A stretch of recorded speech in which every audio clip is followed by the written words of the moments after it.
എന്തൊക്കെയാണ് ബ്രോ നമ്മുടെ ഈ കൊച്ചു കേരളത്തിൽ നടക്കുന്നത്? യുവത്വം അങ്ങോട്ട് ആഘോഷിക്കുകയാണ്, അറുമാദിക്കുകയാണ്.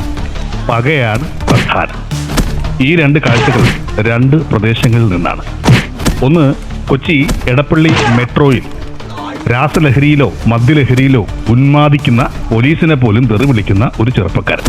തൊട്ടുപുറത്ത് ഏതോ സ്കൂളിലെ അവസാന ദിവസമാണ്, അതായത് സെൻഡ് ഓഫ് മോഡ് ഇപ്പോൾ പലപ്പോഴും ഇങ്ങനെയാണ്.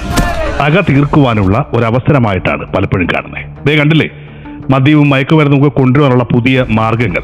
ഇങ്ങനെ ഏതെങ്കിലുമൊക്കെ സാധനങ്ങൾ ആരെങ്കിലും നിങ്ങളുടെ കയ്യിൽ തന്നാൽ പിടിച്ച് പേടിച്ച് കൈ വെച്ചേക്കരുത്. കാരണം എപ്പോഴാണ് അതൊരു പണിയായിട്ട് മാറുക എന്ന് പറയാൻ പറ്റില്ല. ഏത് വിധേനയും നമ്മുടെ കൈകളിലേക്ക് രാസലഹരികളും മദ്യവും മയക്കുമരുന്നും എത്തിക്കുവാൻ മാഫിയ സംഘന്മാർക്ക് വഴികളുണ്ട്. അതിൻ്റെ ഉത്തമ ഉദാഹരണമാണ് ഇത്. അതിൻ്റെ പരിണത ഫലമോ ഇതുപോലെയുള്ളൊരു വാർത്തയും. അതെ, കൊച്ചിയിൽ 10 വയസ്സുകാരിക്ക് MDMA നൽകി സഹോദരൻ. ഇതേ നാട്ടിൽ തന്നെ 9ാം ക്ലാസ്സുകാരൻ സ്വന്തം സഹോദരിയെ മയക്കുമരുന്ന് നൽകി പീഡിപ്പിച്ച കഥയും നാം കേൾക്കുന്നു. കേരളം വളരുകയാണോ?